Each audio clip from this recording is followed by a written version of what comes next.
আজকে সকাল সকাল কিছু রান্না নিয়ে বসে পড়েছি।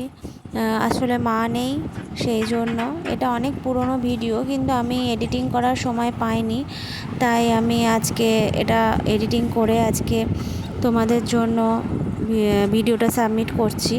তো আজকে মা নেই, তাই পাড়ার যে কাকু মাছ বিক্রি করতে আসছে তার কাছে মাছ নিলাম। তো মাছটা একটু বেশি হয়ে গেল, দু রকমের মাছ, আমরা তিনটে মানুষ ওই পুচকুটাকে নিয়ে।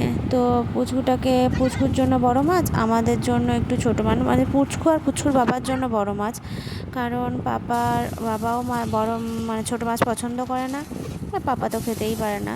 তো ওর মাছের ঝোলটা আগে বানিয়ে নিচ্ছি।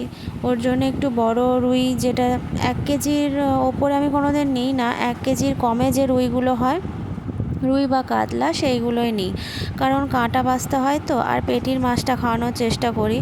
তো আজকে সেই মাছেরই আর কি আলু আর পটল দিয়ে ঝোল করছি। তো যাই হোক, অনেক দিনের ভিডিও তো, তাই আজকে এডিটিং করতে গিয়ে হয়তো কিছু ভুল হতে পারে, তোমরা একটু ক্ষমা করে দিও। আর ওর ঝোলটা হয়ে গেছে মোটামুটি। এই যে একটু আলু সেদ্ধর, আলু ভর্তা আর কি, তোমরা যেরকমভাবে বলো সেরকমই একটু পেঁয়াজ লঙ্কা ভেজে রাখছি।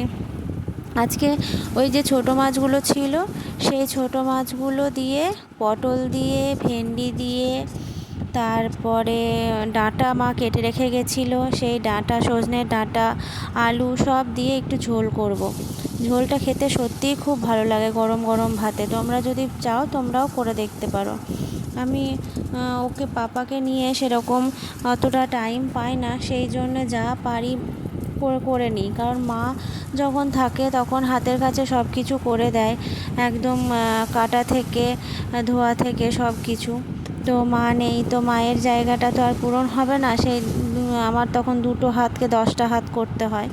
তো সেইভাবে আর কি 10টা হাতে কাজ করে তাড়াতাড়ি সব করার চেষ্টা করছি, যাতে ম্যানেজ করতে পারি। কারণ ছেলেটা এই সময় একটু ঘুমোয়, ঘুম থেকে উঠে গেলেই ব্যাস আবার শুরু হয়ে যাবে সেই ওর পেছনে দৌড়াদৌড়ি, ছুটোছুটি, খাবার নিয়ে ছোটো, জল নিয়ে ছোটো, যেটা সব মায়েদেরই হয়ে থাকে, আমাকেও করতে হয়।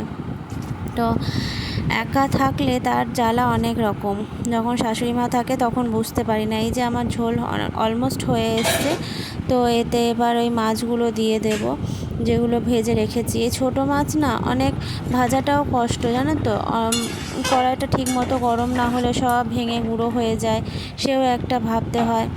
তো এই জন্যে মানে ছোটো মাছ খেতে ভালো লাগে, খয়রা মাছ এটা।